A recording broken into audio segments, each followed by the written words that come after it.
It was a great time for a small provincial club like Motherwell to win the championship, to win the cup. That was something special. That was, again, this is my last game for Motherwell, but I was lucky to make the final. I played in the semi-final, which was against Celtic, and I'd done my ankle ligaments, and it's usually about 4 to 6 weeks to get back, but my last game before the final was the semi-final. It was a closed door game of the week of the final where I played, and it was okay, and then I couldn't believe the game went into extra time. You only had 2 subs. We were all panicking because we didn't know the rules. It's stunning when you think about it.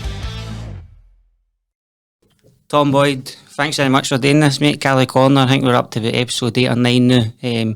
Obviously, huge name amongst the Celtic support captains, top 10 in a row. Scotland caps, I think you were 72. Ex-Motherwell, Chelsea as well, so it'd be good to speak to you about your career today. Thank you very much. I thought I'd be number 2. On the podcast? Number 9's no. I wasn't a goal scorer. Well, if I knew 2 was my number. That's fine. If I knew you were going to be as easy as this to go on, I would have asked you for the second one. No problem. But Tom, maybe start. When I find the right directions, that's well. That's. Well, I'm glad we established the parking wasn't my fault. You'll have.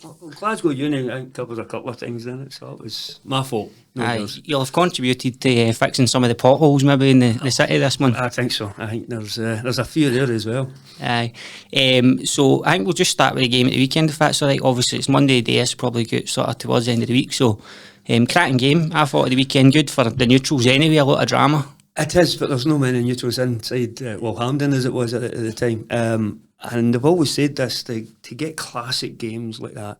They keep repeating a game that's Motherwell versus Hibs and it's 6 each.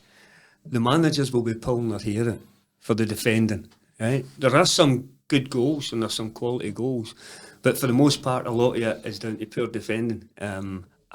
All aspects of the game, if it's a good goal, fine.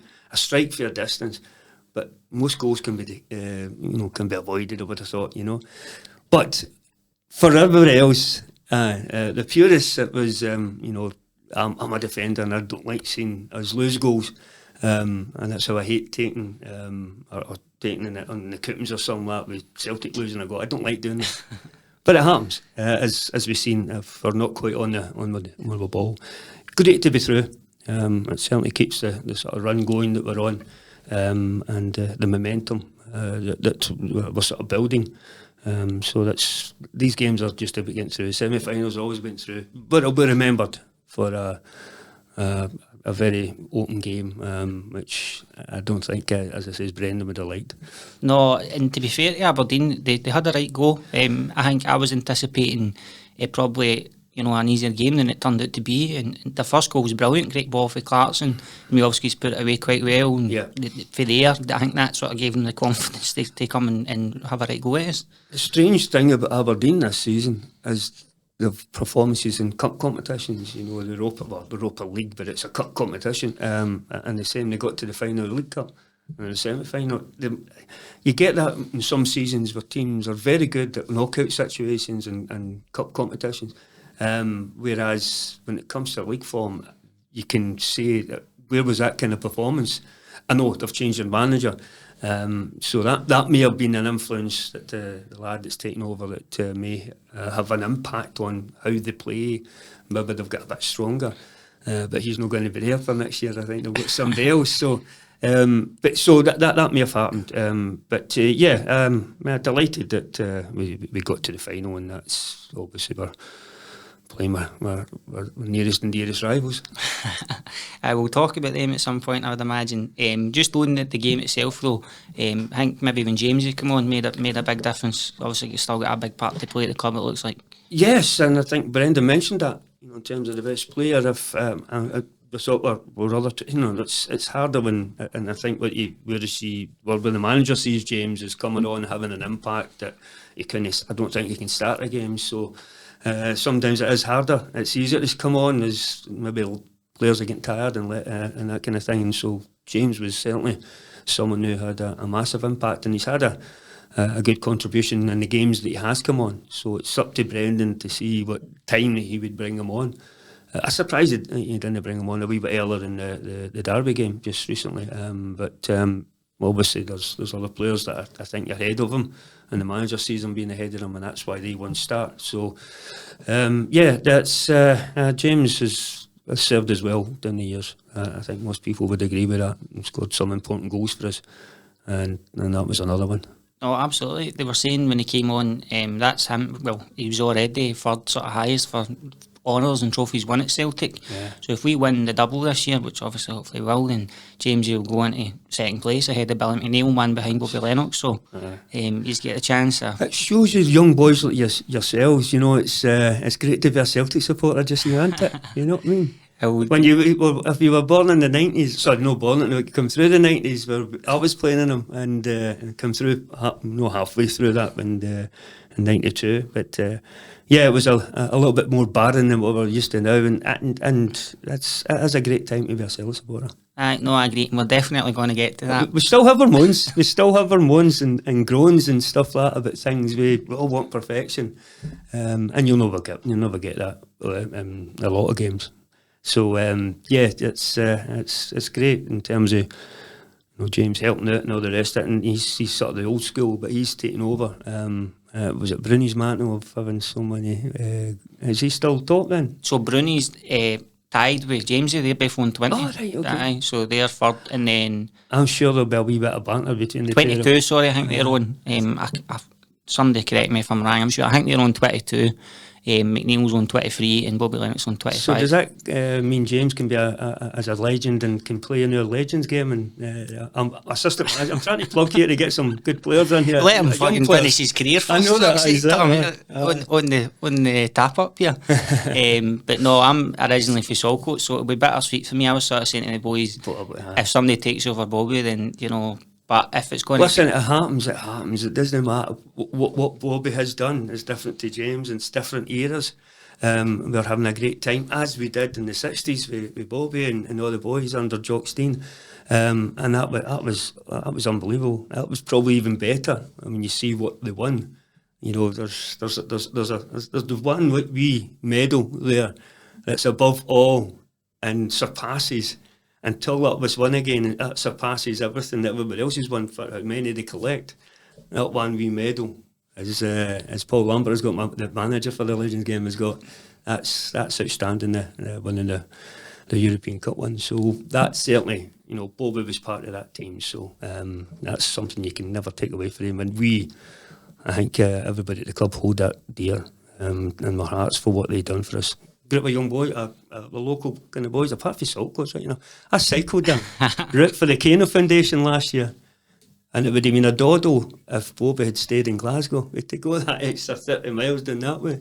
Well, you got to see the coast and the view and all that. It's beautiful. I see when you're, excuse me, Willis, breathing out your backside, it's not as good as taking a wee stroll down the beach, you know what I mean? So what about the Lisbon Lions, and how old would you have been in 1967? Like, is that when you... No, 1.5 actually. Alright, so you wouldn't remember that? Well, I wouldn't have remembered, but apparently my dad took me to Celtic Park when they come back.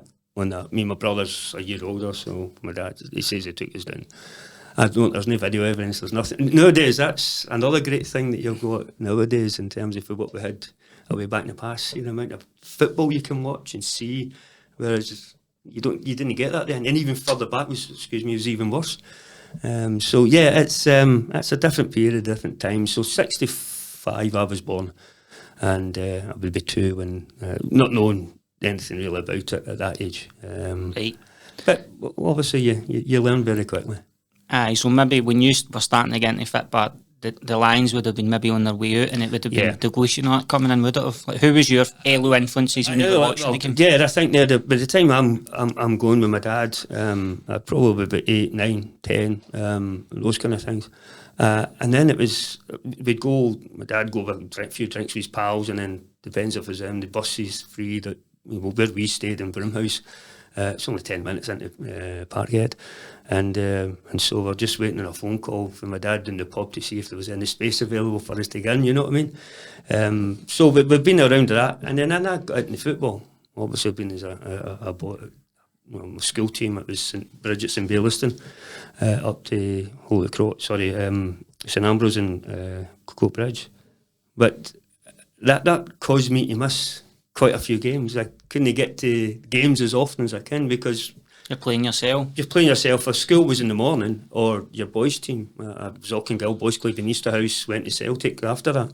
So you're playing football on a Saturday, you know, when Celtic are playing. So it couldn't get to as many games as would have liked and would have hoped. But certainly the early influences, obviously for me, were the ones I can remember: Danny McGrain and guys like this, you know, outstanding players. Kennedy was just towards at the beginning, or the end of his career at Celtic and stuff like that, you know. So it was the next stage after those Lions there, so I never really seen the Lions. And obviously when you have played for Celtic and obviously ambassador and all that, you presumably pals with Danny McGrain, so you speak about their days and how he influenced you as a player and anything like that. What's that like? I don't know if Danny's got any pals and stuff like that. No. I've met him quite a few. I've met him quite a few times. He does the same sort of stuff. He actually is based in the number 7 lounge for match days, where he's the Celtic pools host a table, and Danny's in there hosting the table. As a wee bit younger, a wee bit fitter, can manoeuvre round about the stadium, and I try to get through quite a few lounges. There's not enough of us now, so we're trying to get other bodies in if there's any ex-players out there, legends that want to come along. So yeah, it's I've seen Danny in so many times, and yeah, he's another one. He's up there as a world class player, as all the lines were. You know, he was the next generation, and he's a world class player that Danny was outstanding. Before my time, obviously, but as you know yourself, when you're a Celtic fan, you do get taught the sort of history of the players, and I think he was involved in the sort of backroom team when Martin O'Neill was there, and he would sort of talk about him in sort of great regard as well. It's great. I was looking back on the Celtics' greatest ever team, and obviously it becomes the Lions heavily influenced in that, and that's without doubt. But there's guys before then that not know of them. You know, you heard looking back, but we didn't see videos of them as much as what you've got now in instant and replays within seconds of incidents. You know what I mean? So I think some of the older ones missed out on being a part of that, because there wasn't a lot of footage of that of players going by. You know what I mean? So yeah, there's you know, you can't argue with who we've got in our greatest ever team. They're all outstanding. Aye, no, absolutely.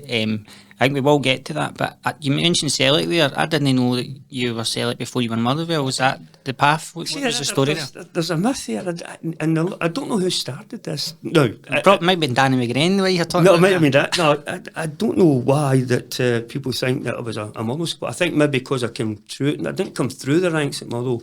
I was there as an S form for 2 years, 1 year I think, and then I signed YTS. But my school was St Bridget's. I played for St Bridget's. Played for Auchingill. I played for Celtic Boys Club for 2 years, under 15s and under 16s, because Auchingill disbanded for, at that time, that age group I was in. They started back up, but I promised I was coming into Auchingill. Right. Into Celtic, and then the opportunity, I hadn't signed S form for Celtic, so under 16 they only went to under 16. I moved on then to Motherwell, still at school, high school, went to school for a couple of years, just in 6th year, and then once I finished school, I went inside the YTS youth training scheme as that was, and was playing first team football within the year. Who was it that signed you? Was it like a scout, or was it the management team? Like how? Yeah, well, through I got a trial with Motherwell, and Frank Connor was the assistant manager to Big Jock Wallace.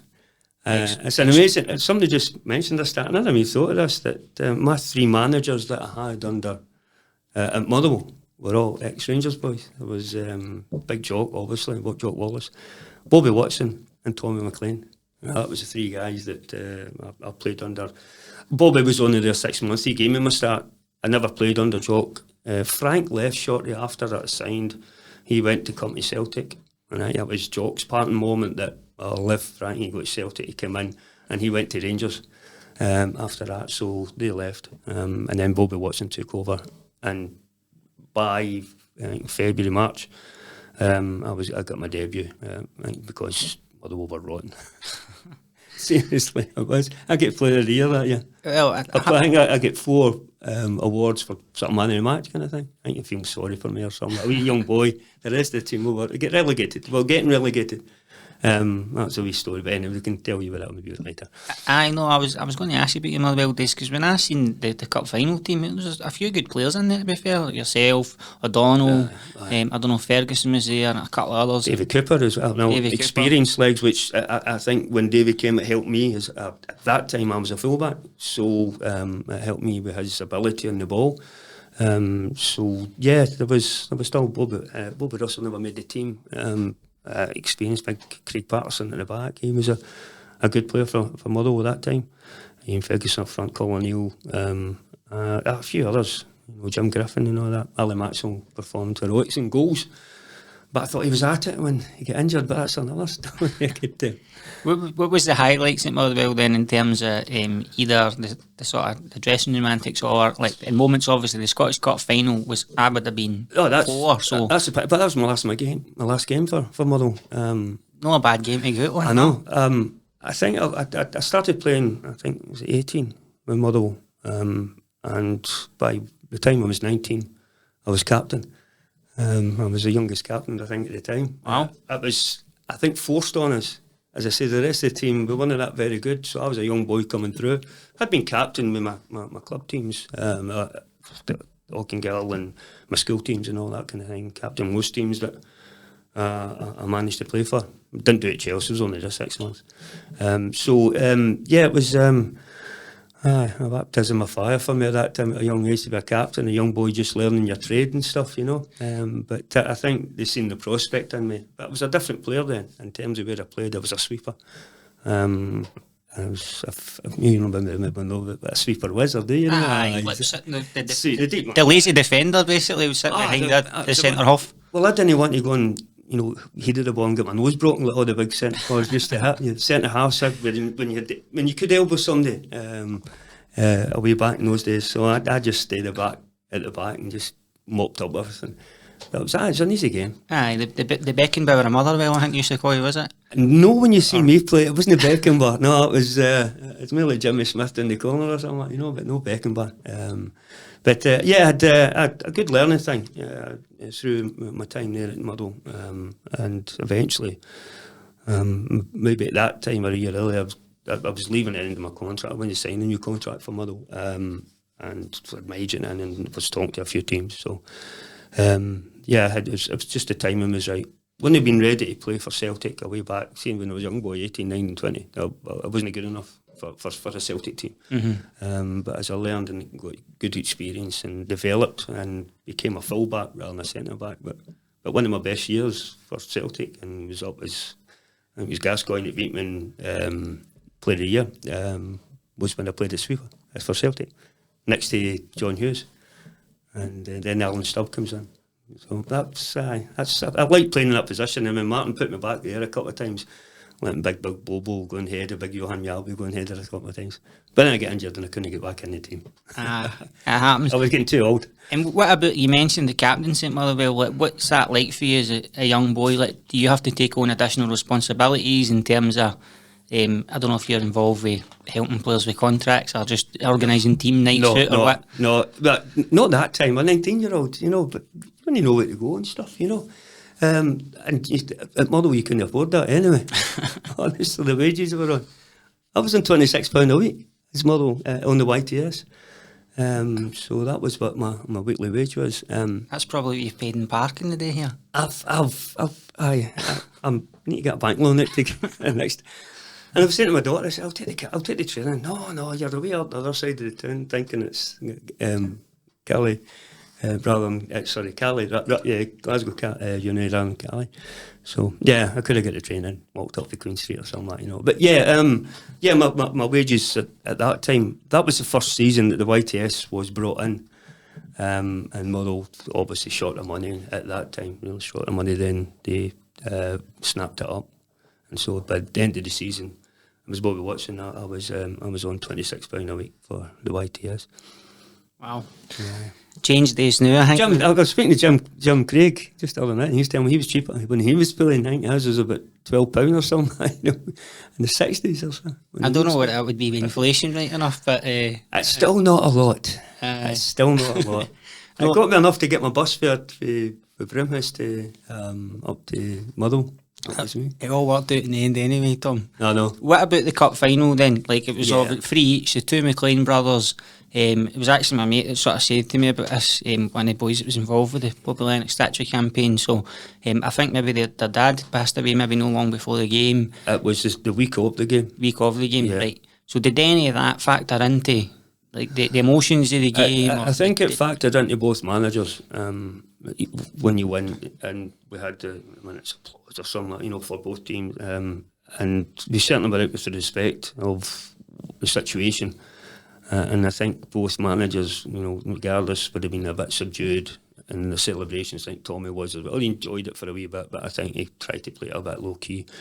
And I think that was probably the right way about it. But in terms of the celebration and the enjoyment of it, we as players certainly could do that, and we certainly did. So it was a great time, you know, for a small provincial club like Motherwell to win the championship, to win the cup. That was something special. That was, again, this is my last game for Motherwell, but I was lucky to make the final. I played in the semi-final, which was against Celtic, and I'd done my ankle ligaments. Right. And it's usually about 4 to 6 weeks to get back. And so my last game before the final was the semi-final. There was a closed door game of the week of the final, where I played, and it was okay. So, and then I couldn't believe the game went into extra time. I'm looking at it. This is the time as well that you only had 2 subs, right? One of them was Stevie Kirk, who was super sub, and he came on. He scored in every round, apparently in the quarterfinals, and the penalty shout, and so he was our backup goalkeeper. Ali Maxwell should not have played on once he got injured because he had a burst spleen, right? So he was, and I took the last goal in normal time. Darren Jackson scored it, and he's not come off his line quick. I'm giving him dogs abuse, not realising how badly injured that he was, you know. And Stevie Kirk didn't want to go in goals for the cup final and stuff like that. So he's running away from the bench to say, I'm not going on as a goalkeeper. So eventually he came on and he got the winning goal. A typical header for Kirky. So it was, I was touch and go. And the manager just blanked me, as I says, when I looked to the bench, I was starting to cramp up in extra time. And I'm shouting him, come off, because we also had another substitute that day. That was Colin Neal.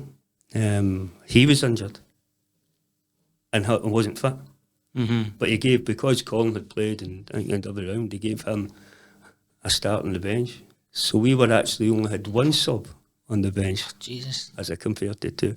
Because Colin Neal came on for the last couple of minutes of the extra time. That's when he came on. Did you need to be in the squad to get a medal or something? Was that? I think something like that as well. I think that's one of the reasons. I think that now I think everybody in the squad or whatever, I think gets that, you know, the players in the backroom stuff possibly, I'm not sure. But at that time it was only the ones that were there on the bench that would get a medal. So maybe that was the thinking of something. But it left us a little bit thingy. But then I'd say that maybe so. That was luxury, 2 subs when you look back to the lines. They only had 1 sub, and that was a goalkeeper in 67. So, you know, we were well off relatively in relative terms compared to what they were if there was an outfield player injured or something, you know. But it's just astonishing now when you see what with 5, 6 the other week there, and everybody was panicking, thinking, you've made too many subs. We were all panicking because we didn't know the rules.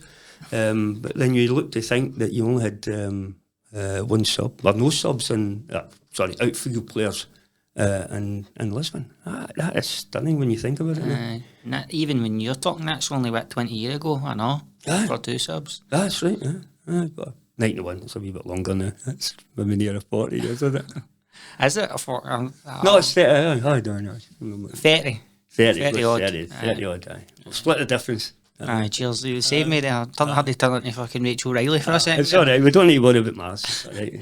And then, you mentioned the celebrations, can you remember you went that night? Was it back to the tavern in Motherwell, was it? Or? No, we did that. It was back to my wee pub that I used to drink in, the Roundtree pub in Unniston. And I says, if we win the cup, I'll bring the trophy back, and I took it back. Oh, that's amazing. That was class. That was great. We had a good wee time. I went in, I wasn't one for getting into towns, and with the rest of the boys. Occasionally, my girlfriend at the time, well, now wife, Rona, we'd occasionally get into town, but we'd rather just stay up local and in the wee pub that everybody knew me as well. So, I was in there and went back on that night, and it was a special night. I I can't remember it, but it was a special night. I think. A lock-in, presumably. No, I'm sure we'll get kicked out, But I think I'd had enough by then. You didn't lose the cup anyway. No, I've done that. I nearly lost it once when it was that one. It was a League Cup with Celtic when I was down at Jersey. But that's another story. We'll get to that hopefully. That's another story. And when you had you already agreed the contract with Chelsea, or did that come after the final? There was a lot of complications with that move. I actually could have moved before the cup final. There was a quarter final in which I scored in. I scored a goal with Rui Morton. It was a replay, and we played down at Capitol. And there was a certain Brian Cloughs in the stand that day, and he was looking at me, and he Motherwell gave me permission to go down to speak to him, and I went and spoke to him. But obviously Brian, absolute legend and manager, but he was having problems with drink, and he was turned up at the meeting steaming and stuff like that, So I'm a wee boy for Motherwell, and all the big things and stuff like that, and I just didn't take to that, So where was he at Forrest at the time? He was at Forrest at the time. It was a guy called, was it Pat Fenton? It was his assistant, I think. So he was there, and it was me and my agent, and we met in London. And had a wee chat, and I could have been playing in Nottingham Forrest. Nottingham Forrest got to the final for the FA Cup that year. That was the, if you remember, the Gascoigne tackle for Spurs. He played Spurs, and Gascoigne tackled somebody. Should have been sent off for it, but he got injured, so he came off in the first couple of minutes. I might have been playing in that rather than the Scottish Cup final. So that just shows you how things work out in fate. Might have never then got to Celtic. There's loads of things that those sliding door moments. Oh, there is. There's plenty within that. And you see, I've always considered myself a lucky person. I think it worked out. Now we're going to talk about the Chelsea thing. I was speaking to the manager at the time, Bobby Campbell, and he had the plans to play. There was a few other. Carr was the boy's name. Graham Lasso and Dennis Wise. Graham Lasso was a young boy, so he wasn't good. Dennis Wise was there, Andy Townsend. Vinnie Jones. Big Paul Elliott was getting signed. Oh, but Paul Elliott went down to Chelsea at the same time. Vinnie Jones played. Stevie Clark. Stevie Clark. Stevie Clark was there. Big Dave Bessant in goals. I was speaking to the manager, Bobby Campbell, and then so we arranged the sort of things to happen. Then he resigned. So I was left with your wages, was it? I had no doubt in it. No, I don't think it'd be coming from Motherwell. No. But that's what Brian Cloughs did. Think to me if I was a rich man, then Fiddler and Roof. I don't know if you know it. You'll not know that song. Go and Google it. And Brian Cloughs sang that to me. So going down to I thought that move was going to be off, But at the time, the caretaker was Gwyn Williams and Bates. There was the chairman, Ken Bates, and so they just continued with that. Well, but I think who was the manager? I don't know if Ian Porterfield came in. But I don't know if he was still in the books as a youth coach there. I think get promoted. I'm not sure on that. But somebody said that to me, so I take it that it was right. So I get signed for Chelsea. I just went down the same time as Paul Elliott was there. Mm-hmm. So I don't know if I was the manager signing or whether I was the chairman signing. As was very prevalent nowadays. I would think with a lot of clubs that it's the managers just to deal with the players they get given. Aye, So that was how I signed for Chelsea. And when you went in there, obviously, like you said, you'd gone from sort of Motherwell, sort of East End, and Glasgow, sort of, and then you're into London, right, the big city of London, and like the players you've talked to, there's a lot of quality players there. Did you feel a difference in the levels? I mean, you went to train, did you think, I'm good enough to be here? I'm going to. No, I felt I was good enough. I had a few caps for Scotland, just a few at that time. So I knew where I was going and the players and the level. I think the thing that struck me in terms of how I had a bit of space when I was, most certainly was in Scotland. and down there you're no as quick. Well, you're as quick as you are, but compared to the rest, it's no as striking. The rest are all as quick. Or quicker even. Some of the boys were lightning. So that wee asset that you had as well is maybe not as prevalent as what it is in other games, as well where I was in Scottish football at that time. So you just had to adjust in terms of try to be a wee bit more streetwise in terms of how you playing games. But it went okay. I was playing regular. Was left out for a wee bit, but I think I'd started through illness for the Solves coming in. But then I came back in about, I think, the last 6 games or something. I played. My last game was a victory at Anfield against Liverpool. We beat them, I think 2-1 it was. And we were sitting, I think it was at 5th in the league, 5th or 6th in the league. I'm not saying that they finished 14th when I left. I'm only saying this, you know what I mean? You had Ian Rush in your back pocket, did you? I'm only saying that, it was the team melted, they just couldn't play without me, you know what I mean? That was just a completely out of the blue move, coming back up to Scotland. Well, but before we get to Celtic, was there any good memories for Chelsea, like you were saying? Some of the names there, like Vinnie Jones, I'd imagine he likes a good drink and must be interesting on a night out. No, there's a few boys like a good drink. I'll not mention names, but certainly there's a few in the team. But I think Vinnie felt, I think, a wee bit out of place in that when he was at Wimbledon, he was one of the main men, and you come into a club like Chelsea, and he's initially he's just a new signing, so he's not got that same influence as what he had, and I think it was massive in the Wimbledon team that he was there with. So coming to that kind of club like Chelsea with the players that were there, I think he was a wee bit quieter and reserved. He was maybe thinking about his acting career or something like that, once he started films. You didn't want to follow him into Hollywood, Tom, no? Listen, not quite, no. I'm not got the same level of diving skills as Silver, but that's another story.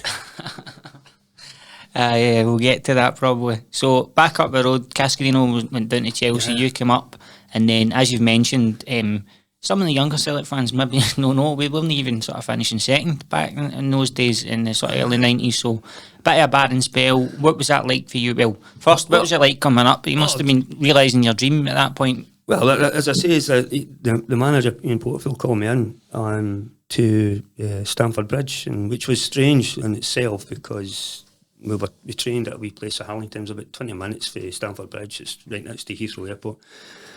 And I'm thinking, well, why am I getting in there? It was a Tuesday, and I was like, it's just strange. He's not said, just manager wants a word, will you come into the park? Okay, so went into the office, and that's when he mentioned Celtic were interested in me. Before he'd finished, I was on the plane back up, and that was my dream, you know what I mean? But yeah, that was a completely out of the blue because, as I mentioned, playing in the team, winning at Anfield, and I'm thinking, why is this coming about, or what's he doing? So the strange thing is there's quite a lot of people think this was pre-planned.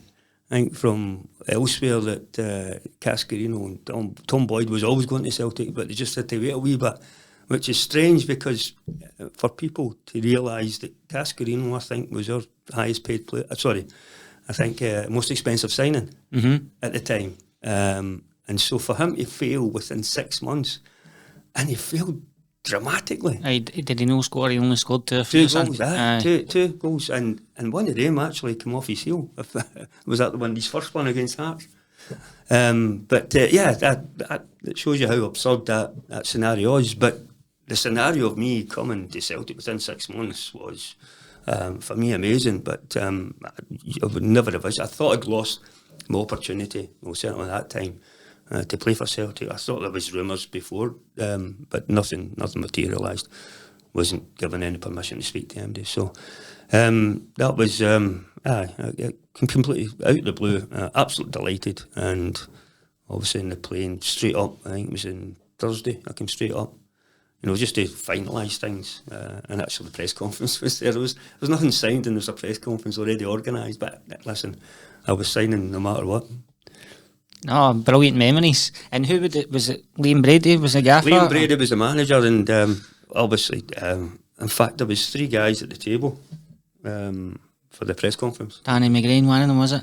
No, it was my namesake, Thomas Boyd. That was my dad.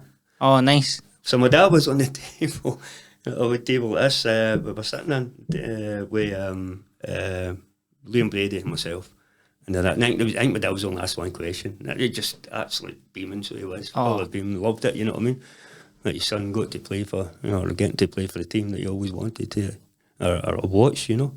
So yeah, it was a great moment for me, and obviously at that time, and everybody talk about it. The younger ones maybe not know, but that North Stand was the jungle, and running out in front of the jungle. Where my first game, I think it was against East Fife. It was a team in black. I was a young boy, a team in black and red or something.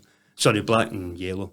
So I think it was East Fife, and as a young boy, you're pushed in the front because you couldn't see anybody else at the height of me. So it was a wee surreal moment that I managed to get out there, and all the legends that I know of that had to play in the park, you know. And would have been happy with one game at Celtic Park, but thankfully I played a few more. You done all right, I think. You done all right, aye. But as you say, the early part of it, I've signed thinking, and Celtic were playing quite well at that time. I think they had a pure start or something, but they started to play. We won quite a few games until we lost the semi-final against Rangers.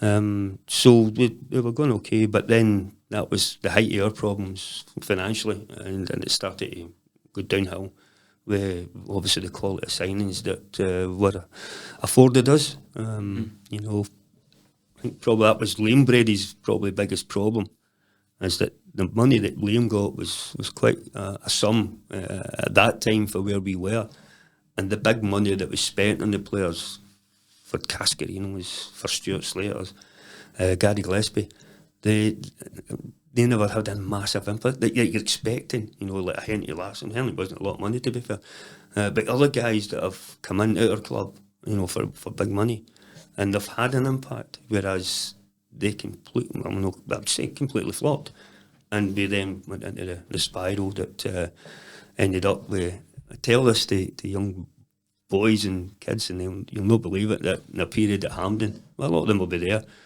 that we played 17 games and only won 2 of them. There was about 12 draws right enough, you know. So it was a tough time. That was Hampden. Nobody wanted to be there. Horrible season. The only positive, we won the League Cup, the Scottish Cup at the end of '95. So was that against Airdrie? I mean, Big Pierre. Big Pierre's goal, Tosh, with his trusty left foot, whipping them in. It was a special moment, a very nervy moment, because we'd lost the cup against Raith Rovers, championship team as it is the now, championship team. So there was a lot of nerves there when we went to Hampden. I know, that would be my first memory of Celtic lifting their trophy. I was 87, so that was the first one. I think we watched it in the pub, and then obviously scored a great header. And like you're saying, the expectations there to win, because you're playing a team that's obviously not the same. I don't think Airdrie were in the lower divisions then as well, I think. Yeah, but they had a lot of good players. It's like Raith had a lot of experience in their team, and a lot of good players, promising players coming up through. So they weren't as bad as, you know, a championship team by name, but obviously they built to strengthen the squad to come into the division, you know. So in the same area, they had some decent players in their team, you know, experienced players. It was it wasn't the Airdrie game was not a great game at all. No. And I think whether that was just the nerves of everybody knowing what it meant, with, you know, first trophy in 6 years. When you think of what we James Forrest has won, and Scott Brown and all these boys, it's amazing, absolutely amazing. Bobby Lennox and all these kind of things. That barren spell that we had, you know, and I thought I was coming up to win. Well, maybe no win leagues automatically, but compete, and we weren't even competing. Aye, no, and you mentioned the sort of the winning there. I remember years ago, I've drink about the Alligator at the time, and I was in Beardsba, and I forget the guy's second name, right, but I was talking to him about that day, and he was sort of saying, obviously Tommy Burns, a local boy, and apparently he had rerouted the open top bus up the Gallowgate, and all the punters were coming out of Beards and that. And he was talking, this is like one of the best moments of his life. So what's that like for you as a fan and a player, obviously, when you see that? Oh, it's outstanding. You know, I think that's what some people said they miss as Celtic players, was beginning to get an open top bus. It never happens that a lot. It doesn't happen. It didn't happen. Like, obviously, problems and the troubles stemming from a wee while back. They didn't want it to happen. So for us to get that opportunity, and Tommy made sure he milked that. He got to tell his friends, pubs or whatever, you know what I mean? And that was special. But it was nice to see a big, massive smile on Celtic fans' faces, because it had been so barren for so long. And the following season, we had a trophy at the front of the stadium, at the front of the picture. So that was nice as well. I know, that's class. And then that kind of leads us on then. Obviously, 97-98 season, you're part of the captain, the team that stopped the 10 then. So what was it like when Janssen got announced as the manager? Like, you, honestly, as players, and you're one of the senior players at that point, what are you kind of talking about? Were you aware of his international career or who he was? Or Not really. I don't think I ever.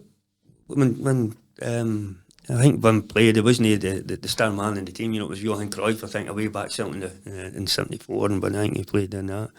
So you didn't know too much, and he was more a sitting midfielder, you know, that controlled the game and stuff like that. So, yeah, I don't think as a young boy you're as intelligent enough to notice these kind of things, you know. So, but once you get told, and you're trying to do a wee bit of research on it and find out, my goodness, he's you know, something special in terms of what he's achieved. Got a couple of World Cups and stuff. So, yeah, so you know he was a player, and so you knew what he was talking about when they, and I think that's something that I think a lot of people want is, you know, to people that are, whoever's taking over is in charge, knows what they're talking about and know about football, and certainly that's what Wim had, and abundance, you know, in terms of the stature of the man. And I think that he grew into that kind of thing, that role. Yeah, it was. Again, belittled by the press here of who and all this kind of thing. But we were, like most people, we were like that as well, because we didn't know too much about him, but did take long to find out about it. Aye, it's the same when Ange came as well, isn't it, right? Yeah. We as fans, and we kind of bought into that a bit, you know, who is this guy? But obviously quickly you could see with the style of play that there was something special there. And it's harder nowadays because of the social media side of things, and you know, you'll be able to find out very quickly what a player, a person or something is. There'll be a video, there'll be some, you know, you'll get the stats of what he was as a manager, you know. So it's harder for somebody to, you know, come under the radar, and basically that's what Ange was, you know what I mean? He was somebody that came under the radar, you know.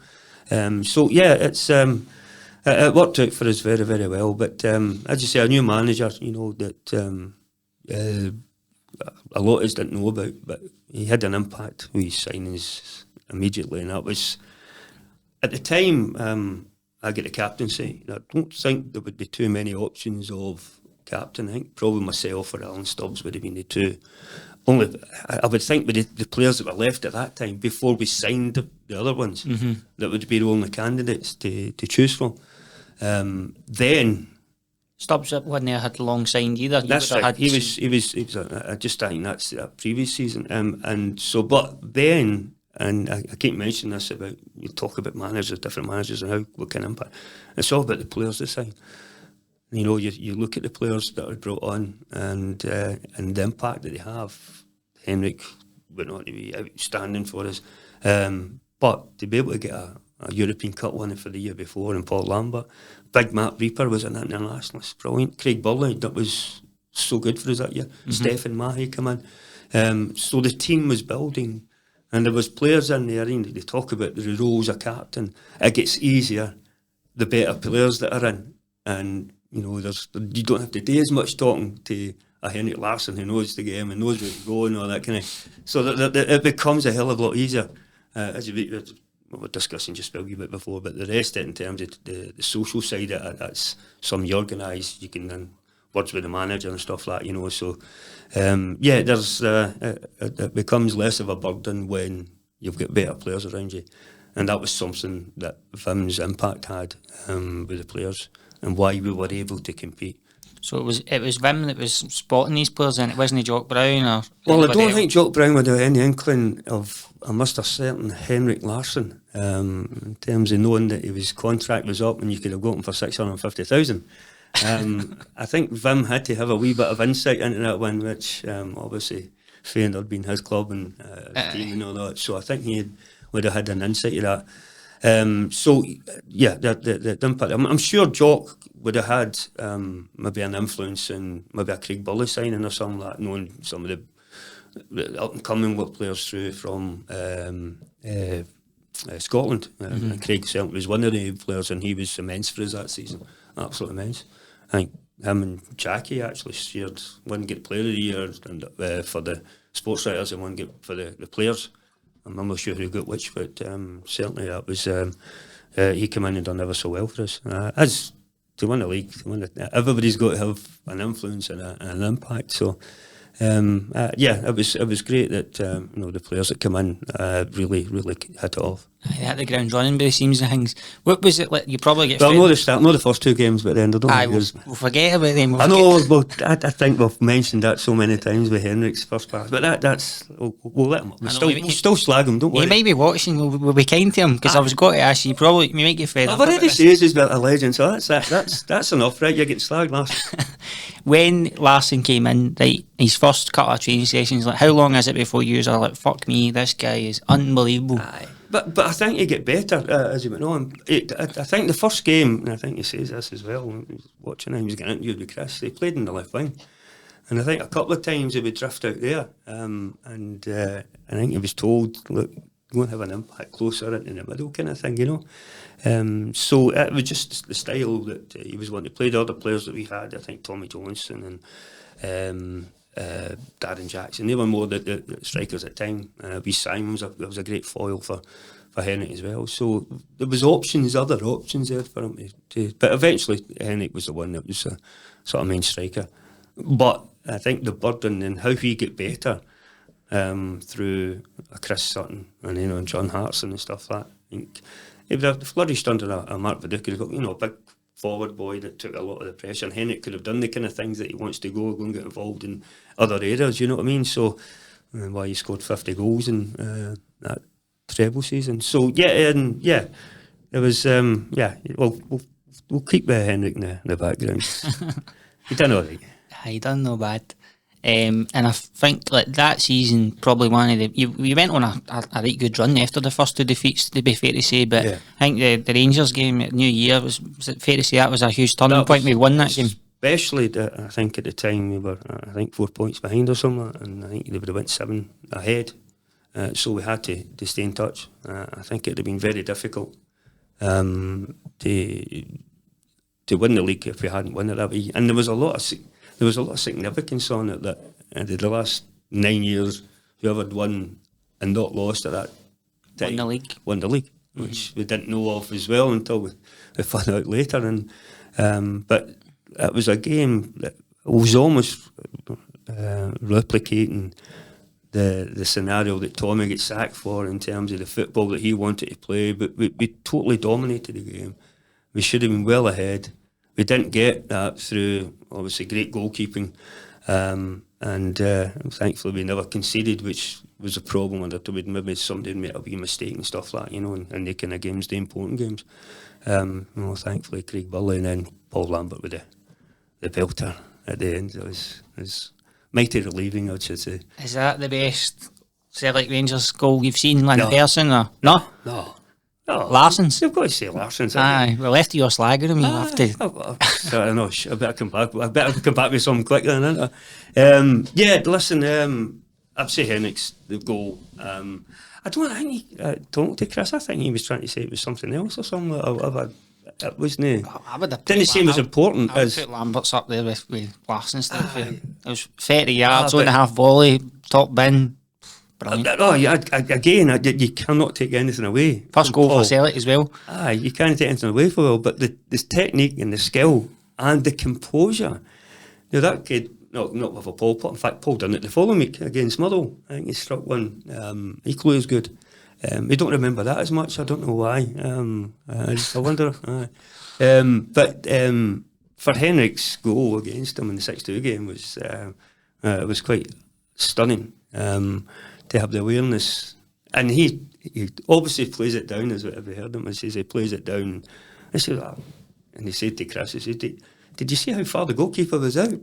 But then to have that ability to chip it and flick it over the top of the goalkeeper with those thoughts, Generally you say, go, I'll put it around him, I'll put it, It was, it shows you the quality of strikers, defenders are good defenders and they need concentration. But when you get guys, the quality of players and their thought processes and how clear their mind are when they're in those tight situations, it's different now for football, the players at the back, because of this playing the ball out for the back. They've got to get used to that more system. When we played, it was an easy out that if you're under pressure, clear your lines, hit Rose Ed, you had the big boy up front, usually, go and hit him, and so you try and hit a target man. So it was didn't seem as stressful watching it, as we did. So there was easy outs for us, you know what I mean? But it's great to see the legend talk about that in terms of how, controlled he was in the situation. That's why I wasn't a goal scorer. You scored a couple, didn't you? As I was alluding to earlier, I was a sweeper. I was a stopper of goals. I was to be a good defender, you need to have good concentration levels, and at times that doesn't happen. That infuriates me at times. I don't know, the game's different, and I could forearm smash somebody and block them, as I did in the 98 Cup final. You get your Scotland tap. I've got the 98 Cup final. Again, it's not a cup final, World Cup finals, but the opening game against Brazil. I done it against Ronaldo. So 9-9. I stopped him. I thought he didn't want him. He was a quick boy. I thought, quicker than me. And so I had to stop him from getting across the front of me, because I thought maybe the move would have developed. So I stopped him. They teach you up at Bayless? It was how was it? Well, listen, all my time, I always learned that. Just make sure they don't get by you. But you could get away with a couple of things now. Quite right. On the sort of 97-98 season, then one thing that has went down in folklore is the T-shirts, yes. right? So I'm wanting you to dispel the myth. Let's give me a Caley Corner exclusive here, Tom. I can't dispel the myth. Come on, because I can't, because there's multiple rumours. I know, because the truth is crap. that sort of, we want to leave it there, right? And we'll sit there, and I wish I had a wee franchise and be able to sell the T-shirts at that time. That would really took off. Somebody will be reproducing them probably. You still get smelling up. So I'm not wanting to let MD's thoughts, processes get carried away too much. I'll let you think what you want. Make it what you are. So what will be, will be. If I try and pry it out of you, will you give me it? Paul Lambert was saying it was Tosh McKinley. They seen the graffiti down at Kilmarnock that was smell the glove. And then there's obviously the rumours about Gorham throwing in the gloves after our game. There's stuff like that. Okay, you can't argue. The real reason was we used it as a wee catchphrase, and it was the Kilmarnock thing. So sorry to disappoint you. I don't know, your face is going alive in there. I was desperate to know, because even after that game, right, we would be playing as young boys down the park, and we'd be scoring and shouting "Smell the glove," and the Rangers fans are going, "What the fuck does that even mean?" And I'm like, I don't know, it just fucking sounds good. And the T-shirts were obviously class with the 1 and the 0. The only thing that disappoints me about that, and it was two things. One, Finn leaving so quickly after that was major, but just when I look back in photographs, it was somebody sent me a lovely drawings of club captains in the time, and every single one of them was on the Celtic strip, apart from me. Because you get that T-shirt? Not the Smell the Glove one, the club's one that was the official one, the club one, and they got and lifted that. We had to put on the T-shirts. That's I know, but it's a small thing for me, and when I look back and I'm going, oh, right, you don't realise, you get caught up in the emotions, you get caught up in the thing. First time we've win the league. We were out of practice. Yeah, exactly. So, and that was just something that would have changed. Aye, I'm sure if you speak, we'd have put the jerseys, the T-shirts on after picking it up. You know what I mean? But that's just a wee thing for me. I don't think it bothered MD. I don't think MD else knew about it. But when I look back in that, and I see Big Billy in the European Cup with the green and white hoops on, and I see Danny McGrain lifting the Scottish Cup, Roy Aitken lifting this, and and every picture's got the Celtic jersey on. It's a wee point at it. So if anybody's taking a photo, can you Photoshop that and put a Celtic strip on it? Right, somebody will do it for you. I'm sure maybe if we win the league in subsequent years, your role and your history, they'll let you go out and put the hoops on and lift the trophy, I think. I know. Oh, don't worry, I've relived that moment millions of times and I've had special memories of it. But the disappointment thing, obviously, with him was huge. One of the boys wanted me to ask you about that. So obviously the rumours are it was to do with Jock Brown and the signing policy and all the rest of that. Like, when did you become aware? Was it after we'd won the league, or was it before that? Or no, it was after. We knew there was some problems, but we didn't think he was going to resign over it. Hopefully thought that these issues would have been solved. Mm-hmm. A man of his word it was him, and when he told us over officially, we had a testimonial. I know it was a benefit game, a testimonial game for George Garrett. Mm-hmm. So we actually had to leave to go to Portugal the next day after we'd won the celebration. League. And then we get told that news, and some players wouldn't want to play and stuff like that. You know what I mean? Obviously, but I think we were told we had to think better of it and play the game. But it was heartbreaking that our manager that's won the first trophy first championship for 10 years, and he's left within the next season. So it was a big one to take for everybody. It sounds like you would have run for a brick wall for him. Was he really sort of special for you in terms of managing your career? But I would have done that for every manager I played under, and every game. It was a special game, that one, the St Johnstone game. But as was my debut against St Airdrie, whenever I played for Celtic, I pulled on the jersey. I did the same for Motherwell with Scotland. I tried my best in every game. I gave everything. Sometimes I was crap.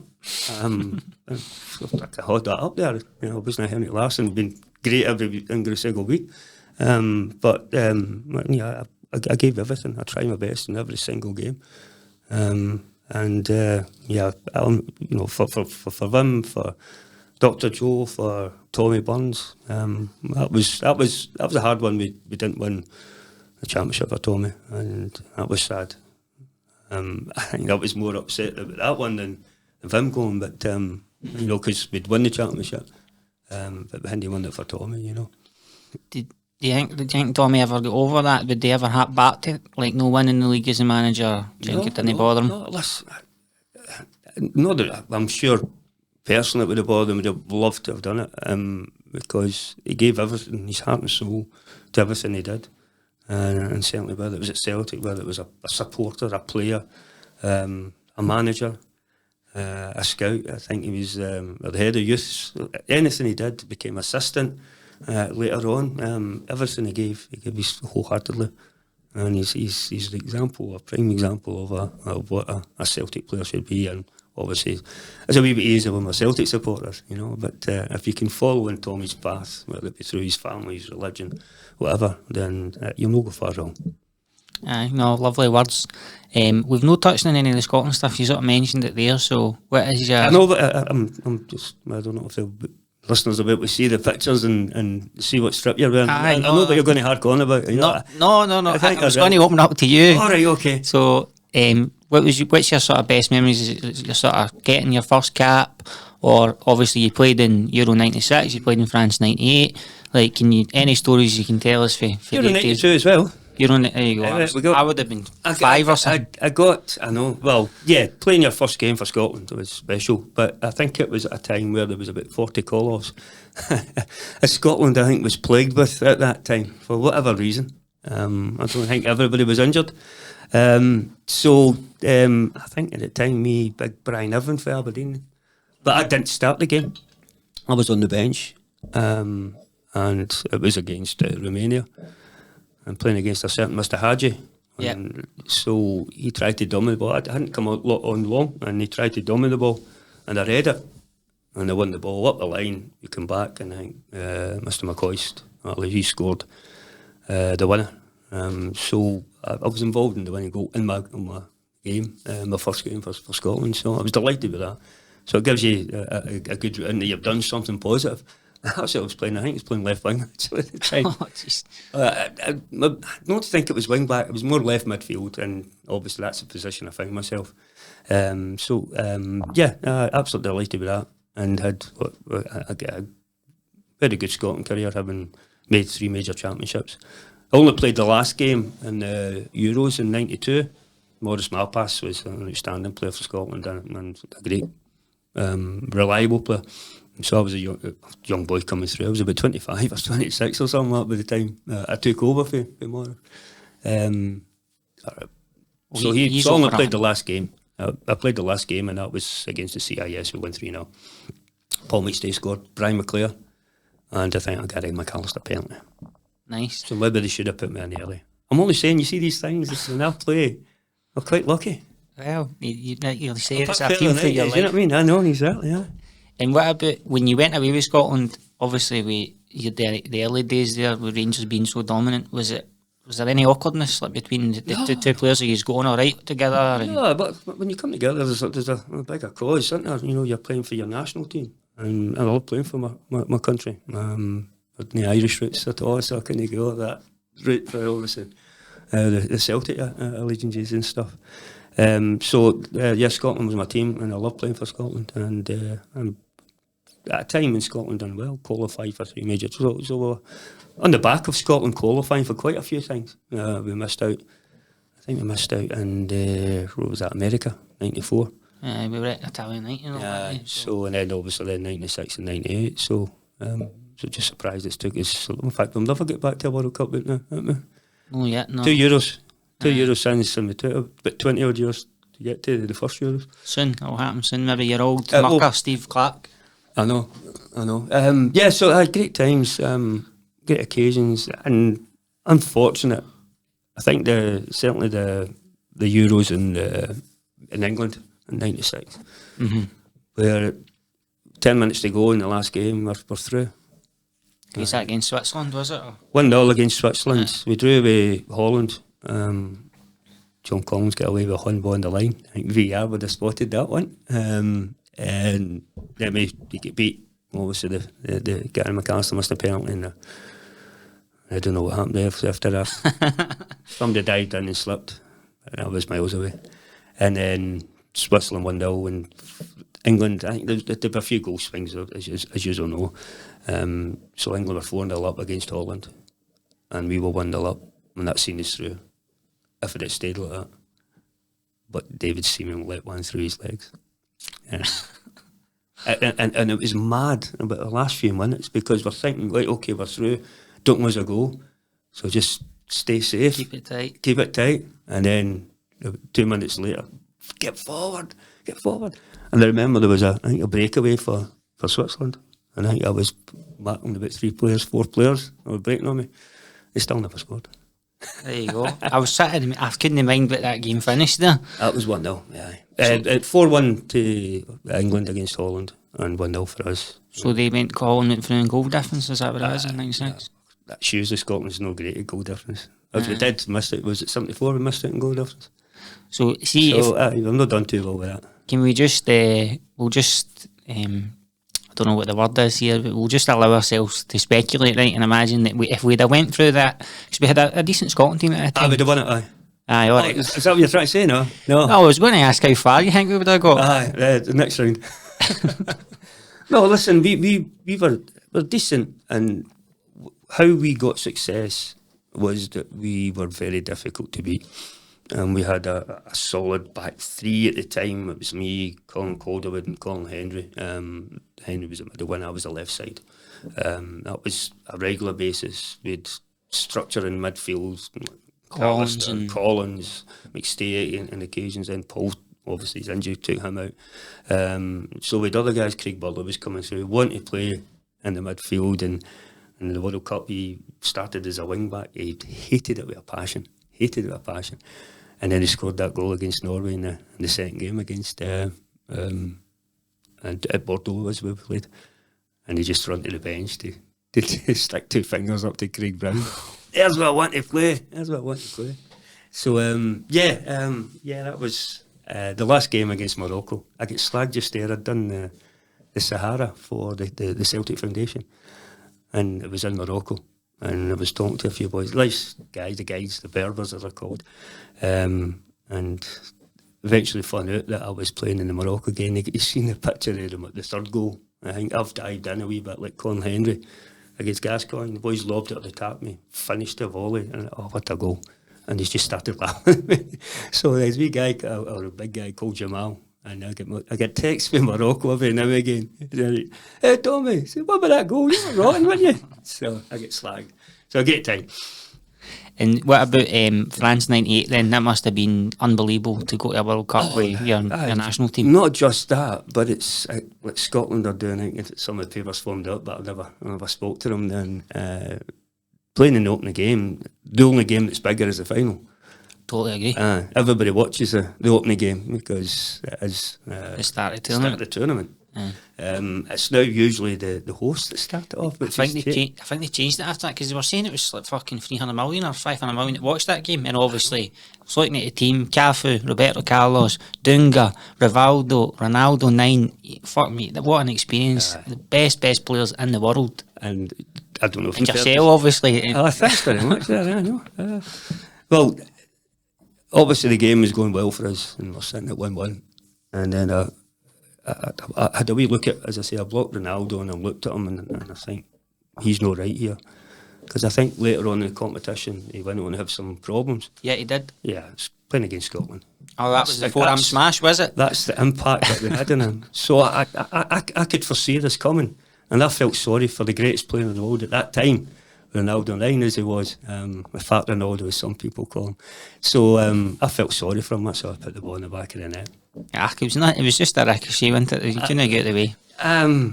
No, my chest control wasn't as good as some people. I can't. I don't play futsal. Obviously, you see these people that play that kind of thing. And then what's the wee one they call them, the wee tennis one? Table tennis. It's like table tennis, football. They bang it with a ball. They call it, honestly. The skills of these people are unbelievable. I just wanted to launch it into Rose's head, but I couldn't get it with my chest control was terrible.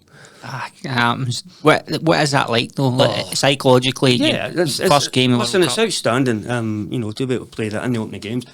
There was an anticlimax. We've prepared. We've come with the kilts on. Bad idea when it's about 90 degrees or something like that. You know what I mean? With kilts on and the shirts and everything. But it looked good for Scotland. It did look good. So we've come in after that. We've seen the fans. This is about an hour and a half before the kick-off. Wave to your family and all that kind of thing. So you get into the dressing room, starting and changed, and then you're not allowed out. At that time, you were not allowed back on the park. So we had to warm up in an indoor. It was quite a big area, but it was still an indoor. It wasn't a full-size pitch. It was just a converted room. And they put the rubber stuff that you see in some gyms and stuff like that, they put that on the floor for us to train on. Mm-hmm. And so we were not allowed out then until we started to walk on the parks. And that was quite a quote for that from the game. Was it Craig Brown, I think, says, was that we were lining up.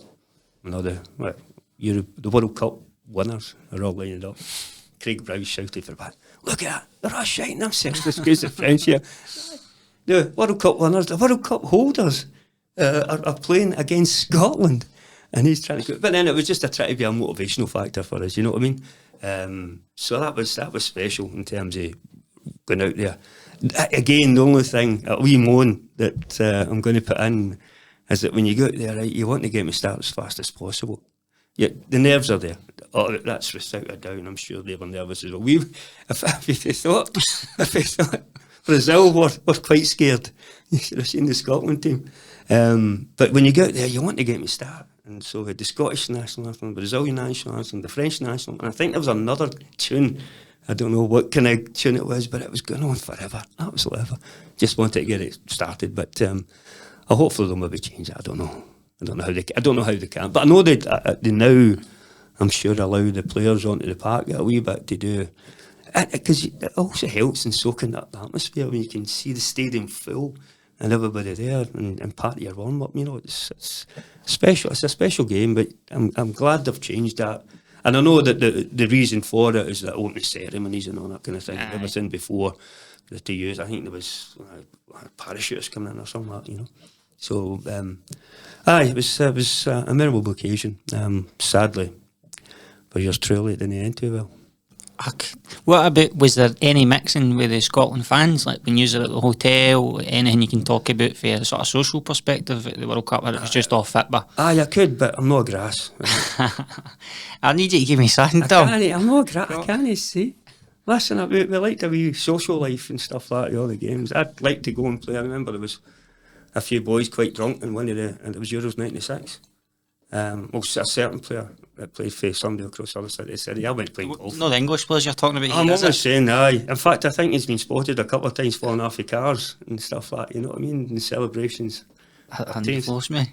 No, you've not seen that one? No. Oh, you'll see it, yeah.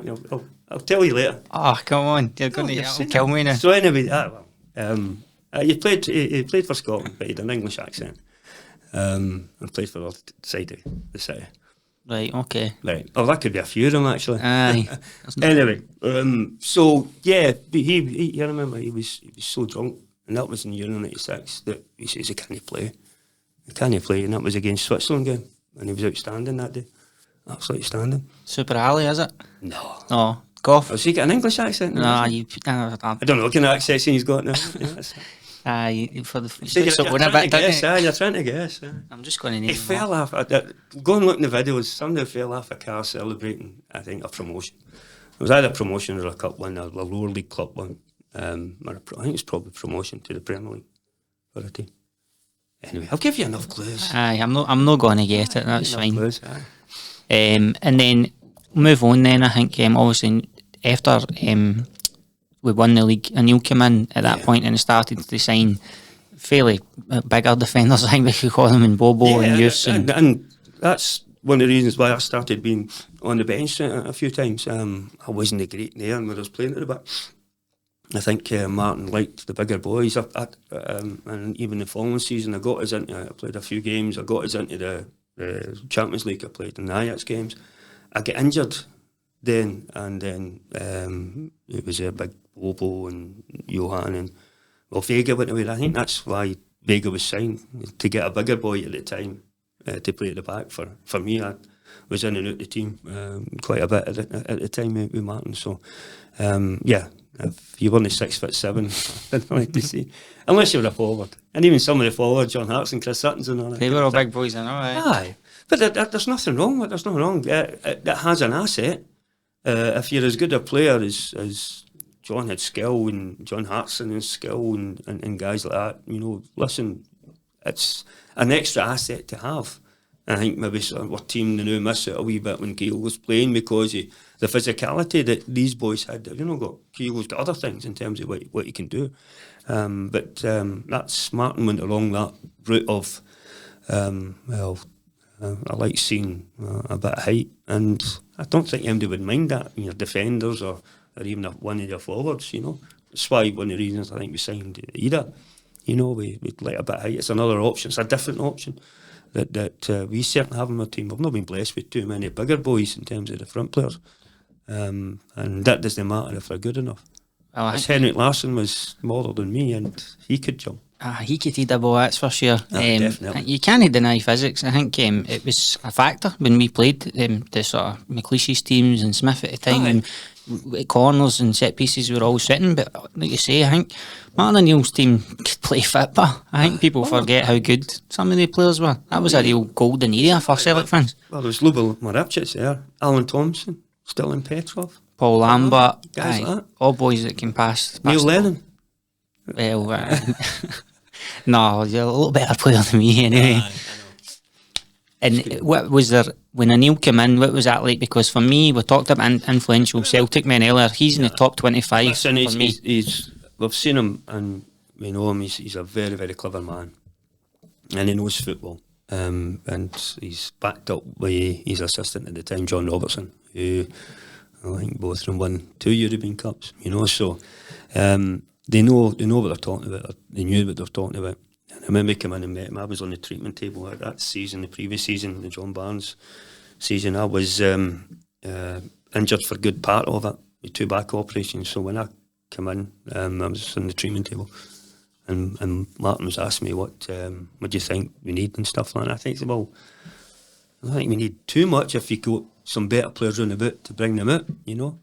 I think he was one saying that he was trying to keep Mark Viduka. Mark Viduka was still there, and he was a good player, a great player actually. And Martin could have probably made him better as a player, and worked him as well probably as a Chris Sutton as would have done with Henrik as how that turned out.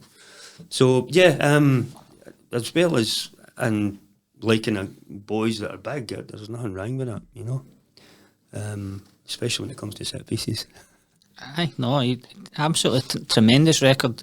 Even like when Steve Guppy and that came in, like everybody he signed made a difference, I think. That's and he totally transformed the club. Dida Gap was an outstanding player. His Aye, pace, 50,000 or something, wasn't he? for his pace, you know what I mean. And I like Dida as a player in terms of what he could have. You know, you wouldn't see him beating him in a sprint. And that certainly helps. I like to see that in players, and having a wee bit of pace that you can maybe, as I did in a few occasions, make up for a few mistakes and get back and tackled. So he brought in, as you say, a lot of players, and there's a lot of skill within the team as well. Is there any players that you think are maybe underrated in terms of their impact to the club? Because you mentioned there, obviously you're a defender, right, so you'll love watching your Maldinis and Paresis and all the rest of it. And that season we won the league, we only conceded I think 20 goals. So I think Rangers had scored a lot more than us, but they conceded a lot more than us. So like I said, Jonathan Gold gets a hard time, Gordon Marshall, but is there players that you think are maybe, do you know, they should be maybe higher up in terms of the respect that they get? In terms of which team? The 98 team? Any team, any of the Celtic teams you were part of? There was a guy that was unlucky and I think got a big injury. Was Morton Beakhurst, who was a very skillful player. I know he wasn't a defender, but a midfielder. Remember he done the Rabona, was it, of a Pataudry when he crossed that? I can't remember. It was for Reggie Blinker, I think, scored. He crossed. I think that was in that season, 99. Excuse me, or was it Dr. Joe? Good question. But I remember that was one. But Morton had a great skill for a big boy as well, and he was a really tall boy. And then he got the Guillain-Barré syndrome, I think, which really set him back massively. So yeah, he was one that you would say was somebody who didn't get the plaudits of everybody else. But I think maybe with that injury and playing in a Martin O'Neill team, he might have had a bigger impact, you know. What about a guy I was thinking earlier, Rico Anoni? Oh, Rico. I think when the game and we bet Rangers, he man-marked Brian Laudrup and didn't get a sniff for the first time. That was Rico's ability, was as a man-marker, and that was solely what I think he was brought in to do, just as a defender. And he could defend. So you could sacrifice Rico and just, you go and close him out and do that. And that was a time when that happened quite a bit, especially Italian kind of players. They were renowned for that as being great defenders, and certainly Rico was a great defender. And he played his part in that season in terms of the team that stopped at 10. So he played a huge part in coming in and helping out. You didn't teach him the forehand smash then, did you? I refused to form it and convinced myself. He must have watched me. No, I was going to say that was after it, the Ronaldo forehand smash. I was. He could look after himself. He looked like he was a big boy. Aye, if it was a biker or something, he come in with his motorbike and he'd get told to get rid of that or something like that. Oh, did he? I'm sure he had a motorbike. This Ferguson, that was it, or Jock? Oh, aye, went back to him. You can't do that. You can't drive a motorbike, you know. Obviously, the skill of him, the motorbike, I think, you know. One of the favourite ones I heard was when he signed Boric, and apparently he would walk up like through Brigton with the Celtic gear on, and somebody had to pick him up and go, you need to be a bit careful, you know. But he was something else, I would say. I don't think there were too many characters like that in our teams, but there was a few nutters. Who's the nuttiest then? Geez, if you can go into the memory bank for us. Memory bank? No, in terms of what they've done, there was stupid ones and just the wee sort of corner boy kind of stuff between Thompson and Sutton. You know, the English boy, the two England getting together, and the usual Japans and all that kind of hanging in the shorts, you know, that kind of your wide fronts or whatever, you know. Wee stupid things like that. I'm trying to think anything else. Well, there's a lot of characters and, you know, wind-up merchants and stuff like that, but nothing really major. They didn't do anything to me. I had too much respect for everybody else, and they had too much respect for me. They knew they kept me all. I didn't see any of these things happening. You'd have had them kicked out. I didn't go on some of the wee tours they had. I was a sensible boy. Some of them went away and we joints out to Dublin and stuff like that. I was a good family man. Fair enough. I'll say no more. You would do well under questioning, I think, Tom. We'll wrap up soon. Anyway. One time with Martin, but that's another story. Oh no, come on, you need to use that. No, I can't tell you this one. Well, maybe I'll get on Neil and ask him maybe if he'll come on.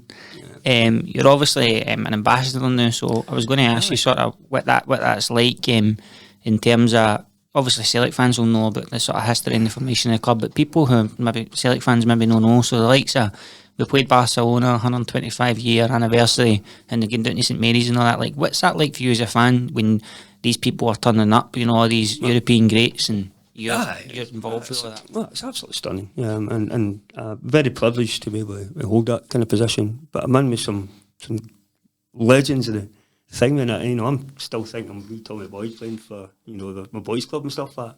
I'm still seeing Roy Aitken, Danny McGree, and Davy Hay. And all these guys that come in, and Murdo McLeod's coming in as well, So there's tons of people that I've seen down here, and I'm just blessed that I'm able to get in there and meet these people and still see them and call them as friends now. So that's something that's I can say is the best things that's happened in terms of me, and I'm still loving every moment. And it's easy. A lot of people say these things are difficult or something. It's easy when you're a supporter of the club to come and do that. It'd be interesting to see if we could get a supporter or somebody who wasn't, with one of the foreign boys come in, but they might have their own team, they might want to go to something like that. But I do so many things for the club. I help out with the foundation, used to help with the Celtic pools as a director. I've just recently resigned for that, but if I can do anything, I can help along the way for them, for anything. I'm quite a nice guy. Aye, no, honestly. If you want to, just ask me, you know what I mean, and see where it takes you. Aye, I forget her name now. We'll maybe cut sort of the 30 seconds of this out. But Tommy Shedden's in, who was telling me it was the woman. I should have researched this earlier, but I was working. She won the World Cup for like Italy or France or something. She wasn't able to. Rose Riley. Aye, Rose Riley. I'd be interested. Rose Riley. She's now within the club and working more within the sort of women's department kind of thing, you know what I mean? Aye. What's she like? Because she seems like a right kind of... to be fair, I've not met her too often. Right. And a lot of, I think when I did see her, I think it was just like a wee top table whenever I was introducing, and by the time we get out, you're talking to other people, so I didn't get a real chance. But what a story that is for Rose, that was rejected here with Scotland. I went over to Italy and played and won the World Cup. I didn't. I wasn't aware of it until Tommy sort of said. So I'm hoping that I can get in contact with her at some point. I'd love to speak to her. I'm sure she would do that. I don't see her too often. I've not seen her too often at the games. That's maybe my fault in terms of where I'm positioning yourself, and where she is in. So listen, it's a great time. I go around all the stadium and some of the people of the supporters saying good. So and they keep reminding me of things that we won and stuff like that. So it's a blessing, isn't it? Aye, no, what I like. Always come in with a smile on your face. I'm that kind of character anyway and stuff. Try to be positive and take the good out of things. Maybe naively at times, and stuff. But I try to look and see the good in everybody. But there's some nasty people of it.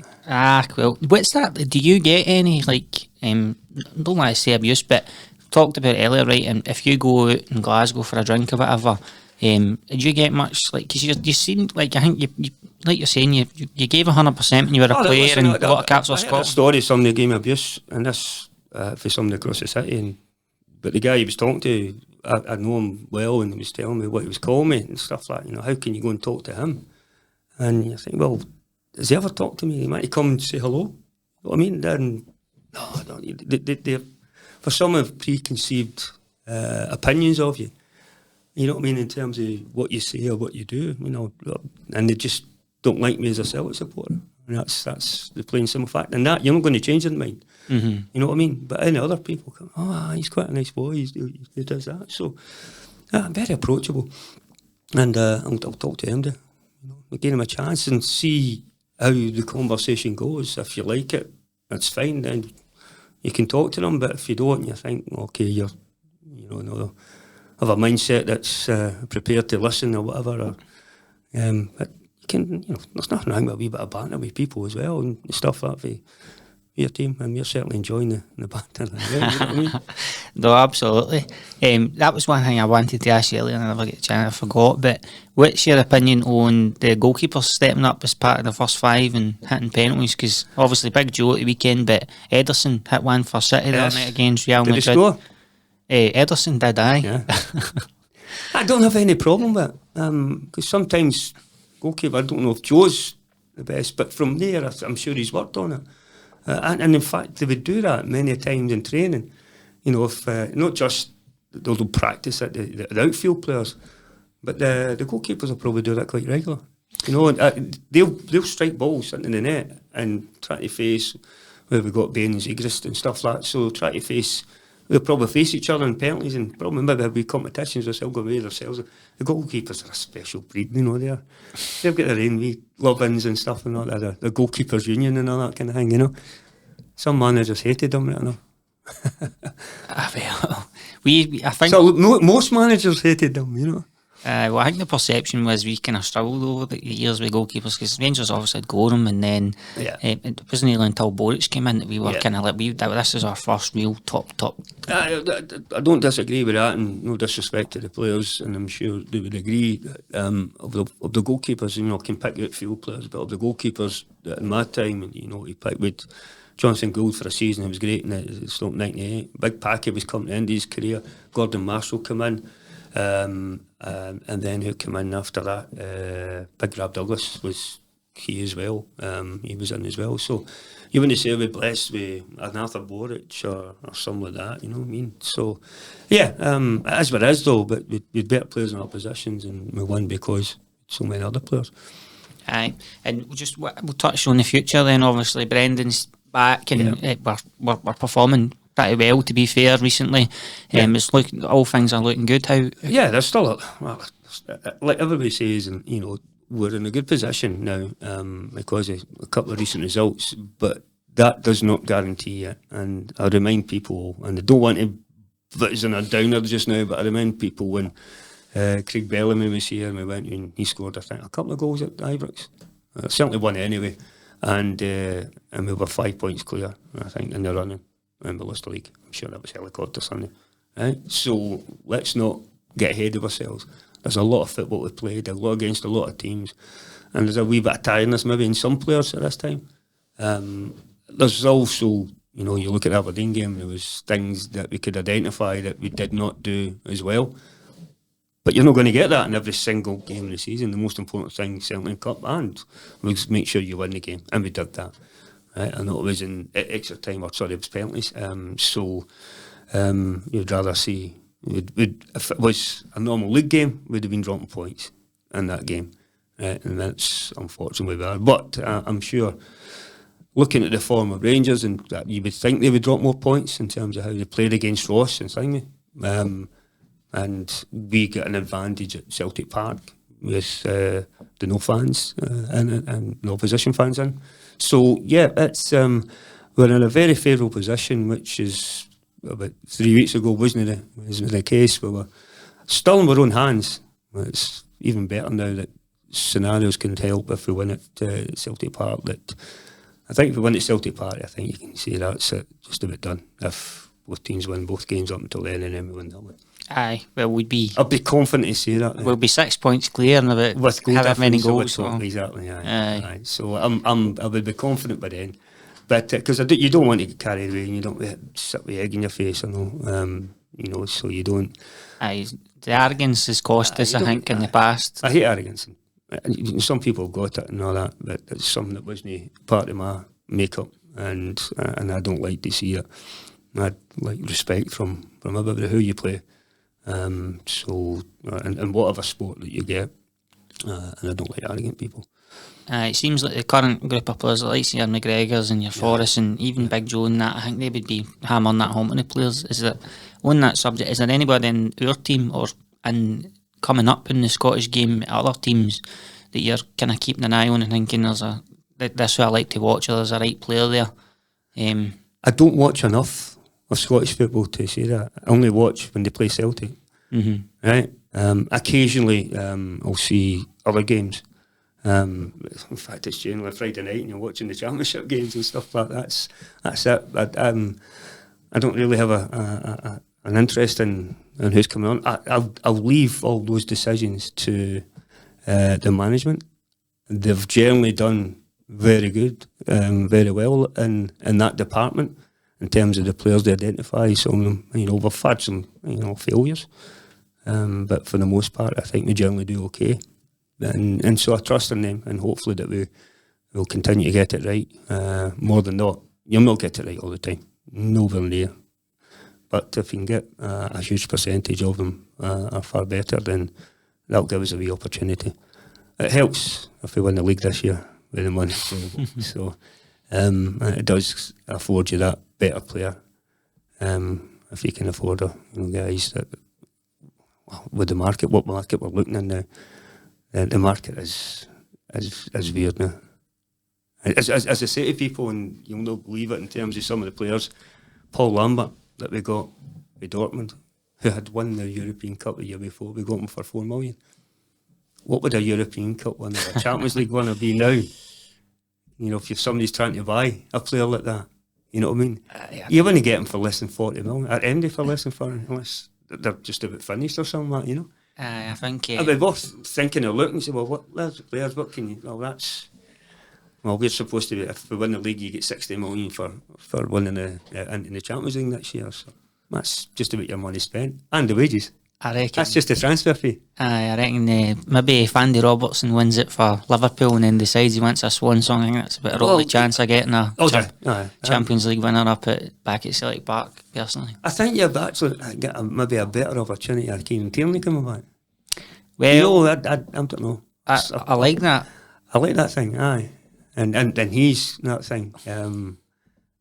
He's very much cut for the Tom Boyd mould. Well, yeah. Listen, I sees that quite rightly. And Motherwell, a couple of nights out that we have, and charity nights and stuff like that, and the birthdays, or 70th birthday last time we met him. So yeah, I know the feeling it has for the club, and he left, and I don't mind guys doing that, leaving in a situation that what he gave us or the club got in return, that's fine. But for some people to play out their contracts and leave and we don't get anything for them, it leaves a wee bit of sour taste in it, you know what I mean? Apart from Henrik Larsson. No, absolute legend. I think we'll call it there, Tommy, because I've taken about 90 minutes of your time, but honestly, this has been amazing. Thank you so much for coming in and doing this. I really appreciate it, and wish you well. Paul. No problem. Thanks very much, Paul. And any time you want to have a wee chat, we could talk about other things as we go on. I'll tell you the rest of the stories now. Once the camera's off, you'll begin with all the private stories. But no, thanks again, Tom, and hopefully we'll catch up with you again, mate.